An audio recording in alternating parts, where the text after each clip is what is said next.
Friends, నేను మీ చంద్రశేఖర్. ఈరోజు topic సావు కంటే మిక్కిల్ లేదు, గోషి కంటే దరిద్రం లేదు ఫ్రెండ్స్. ఇది 100% నిజం ఫ్రెండ్స్. జనరల్గా మనుషులు మూడు రకాలు ఫ్రెండ్స్. ఒకటి బాగా డబ్బున్నోడు, మధ్యతరగతోడు, ఏమి లేని లాస్ట్ భిక్షగాడు. ఈ మూడే ఫ్రెండ్స్, జీవితాంతం ఫైట్ ఇదే. ఇంట్లో బాగా డబ్బు ఉన్నోడు అంటే వానికి ఒక 10 కోట్ల ఆస్తి ఉంటుంది ఫ్రెండ్స్. 10 కోట్ల ఆస్తి ఉన్నోడు ఏం చేస్తాడు? 1 కోటి రూపాయలు రిస్క్లో పెట్టి ఏమైనా బిజినెస్ చేయగలుగుతాడు, ఏదైనా చేయగలుగుతాడు ఫ్రెండ్స్. 10 కోట్లు ఉన్నోడికి 1 కోటి పెద్ద ముచ్చట కాదు, ఎందుక 9 కోట్లు ఉన్నాయన్న ధైర్యం ఉంటుంది కాబట్టి వాటితో పాసిబుల్ అవుతుంది. అయితేనో సక్సెస్ అయ్యి పైకి వస్తాడు, లేకపోతే ఎక్స్పీరియన్స్ మిగులుతుంది. అరే ఇది నాతోని కాదు, నేను చేయకూడని పని అని ఏం చేస్తాడు? గప్చుప్గా ఉండిపోతాడు ఫ్రెండ్స్. అదే ఒక బిచ్చాడు ఉన్నాడు అనుకోండి ఫ్రెండ్స్, బిచ్చాడు గుణం ఎట్లుంటది? ఆడు ఎక్కడ కూర్చున్నా ఎవ్వరు పట్టించుకోరు, ఎక్కడ వన్నా ఎవ్వరు అడగరు, ఏడ తాగి బొరినా ఎవ్వరు పట్టించుకోరు. ఎందుకంటే ఆ మైండ్ సెట్ మనం అట్నే ఆలోచిస్తాం కాబట్టి అది పక్కకు పెట్టేయచ్చు. వాళ్ళకి ఎట్లుంటుంది అంటే, ఒక 10 ఇండ్లు తిరుగుతా, ఒక ఇంట్లోనన్నా బుక్కడంత బువ్వ దొరకదా అని ఆలోచించి బతుకుతాడు ఫ్రెండ్స్. అంతకంటే ఆశలు పెట్టుకోడు, ఎందుకంటే పైకి ఎక్కలేడు కాబట్టి. మన దగ్గర ఏం లేదు, నిల్లు కాబట్టి పైకి ఎక్కలేడు కాబట్టి ఏమనుకుంటాడు? 10 ఇండ్లలో 1 కిలో దొరకదా, దబ్బని దొరకకపోతే నిన్నటన్నా తింటలే అని నిమ్మలాగా ఉంటాడు ఫ్రెండ్స్. ఇక ఉన్నోడు వాయే, బిచాడు వాయే. ఎటు కాకుండా ఉన్న ఏకాకి ఎవడు? మధ్యతరగతోడు పక్కన నవ్వాడు, బర్రు నవ్వుతాడు ఫ్రెండ్స్. అరే నవ్వినా కూడా, అరే వీడు ఎందుకో నవ్వుతాడేంద్రా, వీనికేమో దొరికింది అనుకుంటాడు.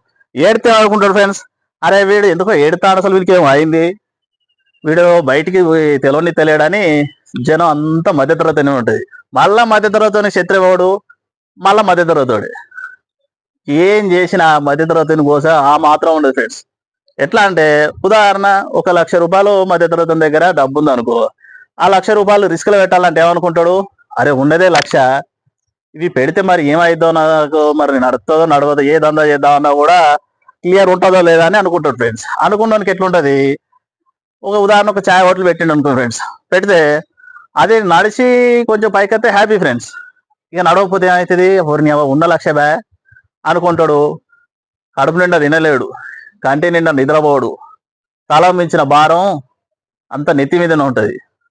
ఎక్కడనైనా ఎటు కొరగానే వ్యవహారం ఏంటంటే మధ్యతరగతి ఉంది ఫ్రెండ్స్. ఖచ్చితంగా ఇదే ఉంటుంది. మధ్యతరగతితో ఒక్కటి ఆలోచించుకోవాలి ఫ్రెండ్స్. ఎవరైనా ఈ అమ్మ ఎట్లా జరిగేది అట్లా జరుగుతుంది, చేద్దాం అని సిన్సియర్గా చేస్తే మాత్రం ఫెయిల్ కాదు ఫ్రెండ్స్. ఒకనాడు కాకపోతే ఒకనాడు రిజల్ట్ ఖచ్చితంగా వస్తుంది ఫ్రెండ్స్. చాలా మందికి ఏంటంటే భయం అనే దాని మీదే కొట్టిమిట్ట ఆడదా అంటాడు. అరే వాడేమనుకుంటాడు, వీడేమనుకుంటాడు అంటే, ఎట్లా అనుకుంటాడు అట్లా అనుకుంటాడు ఫ్రెండ్స్. అనుకున్నటోడు ఎన్నిసార్లు అనుకుంటాడు, అనుకోని వాడికే సిగ్గు అనిపిస్తుంది, వాడే ఊకుంటాడు. మధ్యతరగతోడు ఏం చేయాలంటే అన్ని ప్రయత్నాలు చేయాల్సిందే ఫ్రెండ్స్. ఉన్నది ఒకటే జీవితం, దీంట్లో అయ్యో అయ్యో అయ్యో అయ్యో అయ్యో అని ఏడవద్దు ఫ్రెండ్స్. ఓ నాడు అవుతుంది మా అంటే 4 దెబ్బలు తాకుతాయి అంటే ఏంటిది? ఆర్థికంగా. మళ్ళీ నాడు ఒకసారి దెబ్బలు పడడానికి ఎట్లుంటుంది తెలుసా? ఎట్లా లేవన్నా అని తెలుస్తుంది. మళ్ళా లేస్తాడు, మళ్ళా బతుకుతాడు. ఇది ఒక్కటి గుర్తుపెట్టుకోవాలి ఫ్రెండ్స్. Thank you friends. ఈ వీడియో నచ్చితే లైక్ చేయండి, షేర్ చేయండి, సబ్స్క్రైబ్ చేయండి.